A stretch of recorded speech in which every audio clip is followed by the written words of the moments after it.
Hey guys, welcome back to Electrical Car Repair Live. Thank you guys for watching, subscribing to the channel guys. In today's video guys, we'll show you how to fix code P0118 guys. Okay, we'll demonstrate on a 2.4 multi-air engine. That engine guys is developed by Fiat Chrysler Corporation, and you can find that engine in so many vehicles. Okay, I'll just list some of them guys.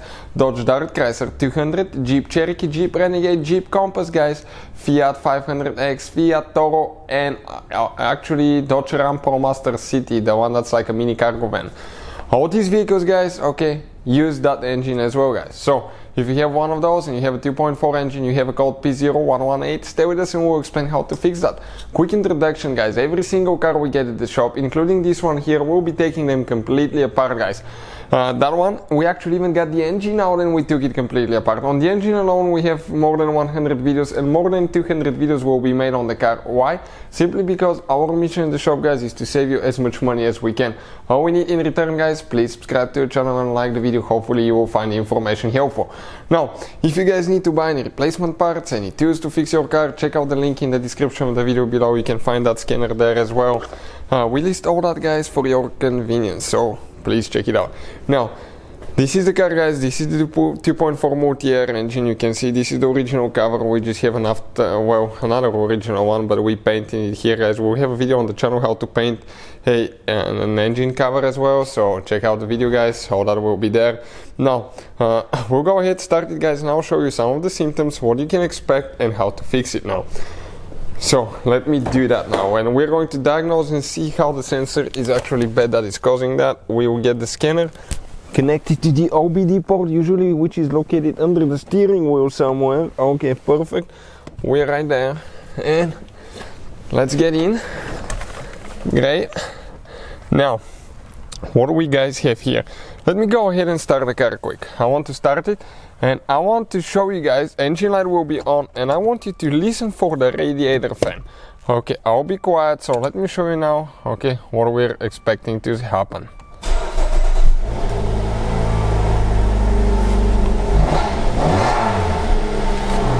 Now, first thing that you'll notice guys, your temperature gauge may not be accurate or may not be working. Second, you can see the engine light will be on guys, engine light is on. Okay, let me actually go ahead. Okay, I want to show you a little bit better here. Okay, engine light is on. Yep. Now I'll go outside guys and I want to show you radiator fan will be on as well. Okay, check it out now.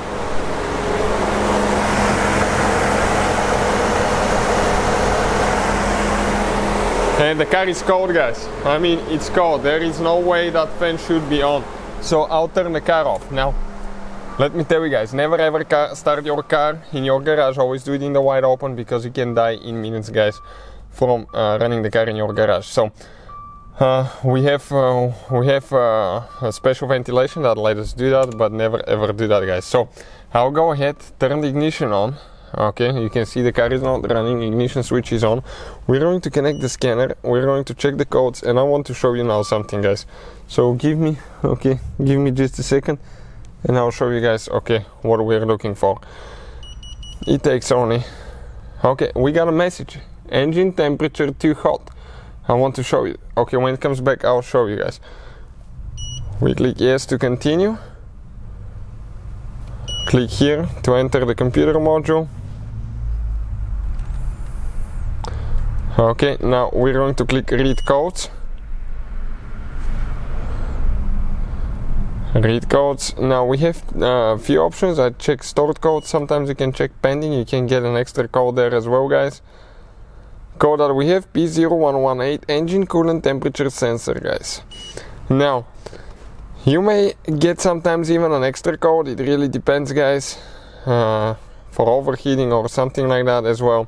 But what I usually do now, that scanner is really cool that you can see live data right here. So I scroll down to live data guys, enter there, and you can see all the parameters and you can see the coolant temperature lifetime, which is amazing guys. Okay, simply I think that scanner is definitely worth the investment. It's not very expensive at all, but it can save you so much trouble and it can help you guys diagnose your car and fix it on your own instead of going to the dealership guys, which is amazing. We click view data guys, complete data set. Now check this thing out. engine coolant temperature negative 40 Celsius. It's not right, guys. There is no way it's negative 40. The intake temperature sensor, okay, reads 22 Celsius. This is like, oh, what is it, like 70, almost 70, I believe, Fahrenheit. So there is no way that this is happening, guys. Okay, the coldest that it was last night was negative 1 Celsius, so that's 30 Fahrenheit. So let me explain, guys, what we need to check and what we need to fix now. I'll turn the ignition off, pop the hood open, and we'll continue. So we opened the hood, guys, on that 2.4 Multiair engine, and okay, let me remove that engine cover so I can show you things a little bit better. If you remove the engine cover, okay, if you see that thing right there, okay, this thing, guys, this is your coolant temperature sensor, guys, right there. This is where your thermostat is, that's where your coolant temperature sensor is located. Check the connector, make sure it's not loose, that red thing should be pushed all the way in. Make sure the wire is not broken and it's not melted somewhere. And if that doesn't fix the problem, guys, it could be a bad temperature sensor. That's what our case is, bad temperature sensor. We have a spare engine here, guys, from another Dodge 2.4 Multiair. This is the temperature sensor, guys. This is the thermostat housing taken apart. That's what it looks like. You have to drain your coolant. We have the video on the channel. We have a video how to replace the sensor. If you want to check it out, it's on the channel, guys. How to remove and replace coolant temperature sensor. In our case, guys, we will go ahead and replace it now, but we want to show you if that will fix our code. If you want to see the video, check it out. It's called coolant temperature sensor replacement on 2.4 Multiair engine, guys. I think we demonstrated on Doodge Dart. So we'll go ahead and replace ours and we'll continue. So the new sensor has been installed. Now I want to show you something, guys. Before we even clear the engine light or anything like that, I want to turn the ignition on. And now the scanner says no communication, so what we're going to do, we're going to click enter. Let's get in the system again.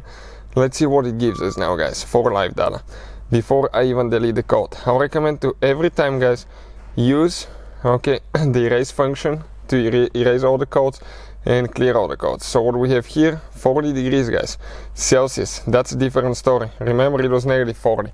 Now I want to start the car for a second before I clear all that. Check it out, the coolant temperature sensor should climb. You can, okay, find it, and with the car running, okay, if I rev it up, it should climb, guys. So let's give it just a second. Yep, 41. So our sensor now is working, guys. What else we need to do? I'm going to turn the ignition switch off, turn it back on without starting the car.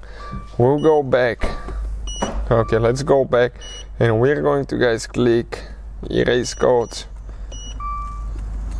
Erase done. And now if I start the car, engine light shouldn't be on.